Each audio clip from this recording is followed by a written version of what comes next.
मुल्क की तवानाई के शोबे की खराब कारकर्दगी और माली बदनज़मी एक बार फिर खुलकर सामने आई है। ऑडिटर जनरल ऑफ पाकिस्तान की साल 2024-25 की ऑडिट रिपोर्ट ने मुल्क में बिजली के शोबे के अंदर मौजूद गवर्नेंस के बहरान को न सिर्फ बेनकाब किया है, बल्कि ये भी वाजे कर दिया है कि बहरान किसी एक वाक़े या किसी एक स्कैंडल का नतीजा नहीं, बल्कि पूरे निज़ाम की मजमूई नाकामी का शाखसाना है। ये रिपोर्ट माली साल 2023-24 का अहाता करती है। इस रिपोर्ट की सबसे तशवीशनाक बात यह है कि इसमें मजमूई तौर पर 4,800 अरब रुपए की माली और ऑपरेशनल बेज़ाब्तगियों की निशानदेही की गई है।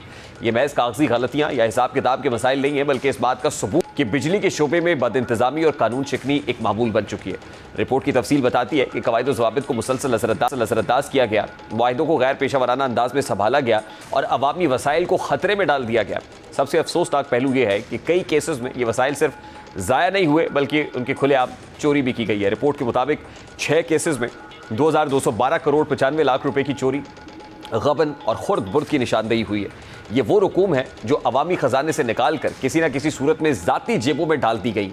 इसी तरह 86 केसेस में मुआहिदाती बेज़ाब्तगियों और ख़रीदारी के अमल में संगीन बदउनवानियाँ सामने आई हैं, जिनकी मालियत 1,56,141 करोड़ 88 लाख रुपए है।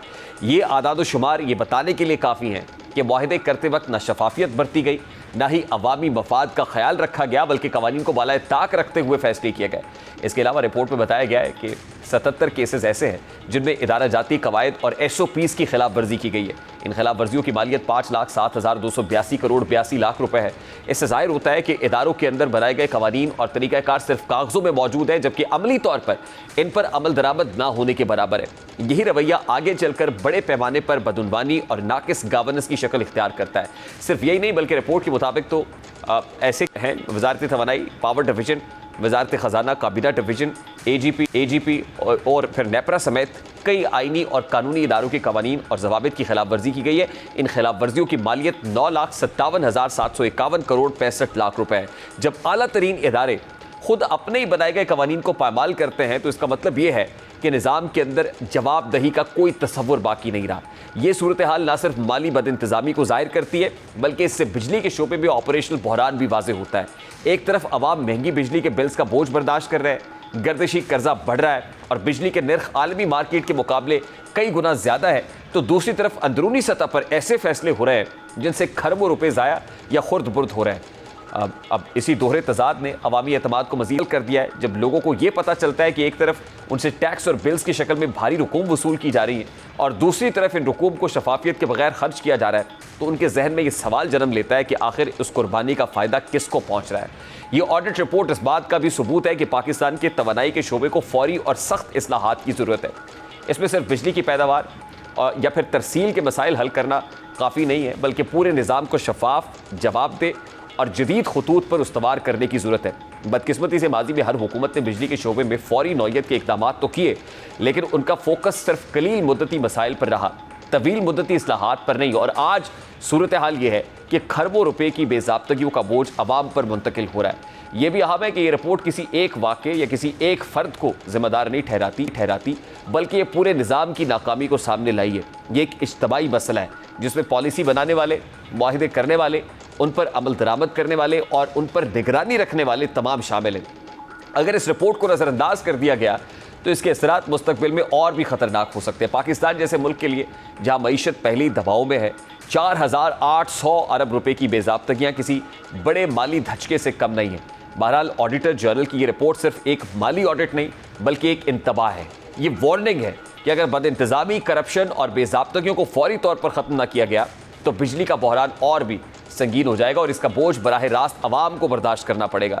4,800 अरब रुपए की बेज़ाब्तगी सिर्फ एक अदद नहीं है, ये एक ऐसे ज़ख्म की निशानदही है जो बरसों से बढ़ रहा है और अगर इस पर फौरी मरहम न रखा गया तो ये नासूर बन जाए। ठीक करना, इसको फिक्स करना बहुत मुश्किल हो जाएगा। कामयाबी और नाकामी ज़िंदगी का हिस्सा होते हैं। कामयाबी पर ज़रूरत से ज़्यादा पुरएतमाद भी नहीं होना चाहिए और नाकामी पर दिल बर्दाश्ता होकर इंतहाई कदम भी नहीं उठाना चाहिए। लेकिन बदकिस्मती से हाल ही में पंजाब में 9वीं जमात के रिज़ल्ट्स आने के बाद मुख्तलिफ शहरों के तलबा ने इम्तहानात में नाकामी या वालिदैन की तवक्कुआत पर पूरा ना उतरने के बाइस ज़हरी दबाव में आकर अपनी ज़िंदगियों का खात्मा कर लिया है। मुल्तान, डेरा गाजी खान, गुजरावाला और लाहौर में पेश आने वाले ये सानेहात इस तल्ख हकीकत को वाज़ेह करते हैं कि तालीमी दबाव, वालिदैन की बेजा तवक्कुआत और माशरती रवैये किस तरह नौजवान नस्ल को नफसियाती तौर पर कमज़ोर बना रहे हैं। मीडिया रिपोर्ट्स के मुताबिक मुल्तान में नौजवान बिलाल की मिसाल सामने है, जो सिर्फ इस्लामियात के एक पर्चे में फेल हुआ और जहरी दबाव बर्दाश्त ना करते हुए जहरीली गोलियां खाकर अपनी ज़िंदगी ख़त्म कर बैठा। इसी तरह डेरा गाजी खान बोर्ड के तहत आने वाले नताइज पर एक तालिब इल्म हरमैन ने भी 550 में से 435 नंबर लेने के बावजूद वालिदैन की तवक्कुआत पूरी ना होने पर शदीद दबाव में आकर अपने कमरे में पंखे से लटक कर खुदकुशी कर ली। ये इस बात का सबूत है कि बाज़ औक़ात बच्चे नाकामी से ज़्यादा वालिदैन की तवक्कुआत पर पूरा ना उतरने को सबसे बड़ी नाकामी समझ लेते हैं। इसी तरह गुजरावाला में खुदकुशी का पेश आने वाला वाक़या भी इसी सिलसिले की एक कड़ी है, जहाँ एक तालिबा ने फेल होने पर वालिदा की डांट बर्दाश्त ना करी और उसने अपनी जान ले ली। इसी तरह लाहौर में 17 साला मनाहिल ने 9वीं जमात में फेल होने पर जहरीली गोलियां खाकर ज़िंदगी का खात्मा कर लिया। ये सब वाक़यात एक इज्तिमाई अलमिये की अक्कासी करते हैं कि हमारा तालीमी निज़ाम और माशरती रवैये किस तरह नौजवान नस्ल की ज़हनी सेहत के लिए ज़हर कातिल बनते जा रहे हैं। इन तमाम वाक़यात का सबसे ज़्यादा अफसोसनाक पहलू यह है कि ये तालिब इल्म अभी अपनी ज़िंदगी के इब्तदाई मरहले में थे। 9वीं जमात में फेल होना ज़िंदगी के बड़े इम्तहानों के मुकाबले में बहुत छोटी नाकामी है, लेकिन मासूम जहनों को इस बात का एहसास ही नहीं कि नाकामी ज़िंदगी का लाजमी हिस्सा है और ये किसी सफ़र का इख्तिताम नहीं बल्कि नए आगाज़ का मौका भी बन सकती है। हमारे तालीमी इदारों में ज़हनी सेहत या माहिरीन नफ्सियात की कमी वाज़ेह है। स्कूल्स और कॉलेजेस में तलबा को पढ़ाई के साथ साथ ज़हनी दबाव से निपटने की तरबियत नहीं दी जाती। नतीजतन जब बच्चे किसी रुकावट का सामना करते हैं तो वो अपने आप को तन्हा, नाकाम और गैर अहम तसव्वुर करने लगते हैं। वालिदैन का किरदार भी इस हवाले से अहम तरीन है। अक्सर वालिदैन अपनी ख्वाहिशात और ख्वाब बच्चों पर मुसल्लत कर देते हैं और इम्तहान में ज़्यादा नंबर हासिल करने को ही कामयाबी का वाहिद पैमाना समझते हैं। जैसा कि जो हरमैन उसने 435 नंबर हासिल किए, लेकिन क्योंकि वो वालिदैन की तवक्कुआत पर पूरा नहीं उतर सकी, दिल बर्दाश्ता होकर अपनी जान दे बैठी।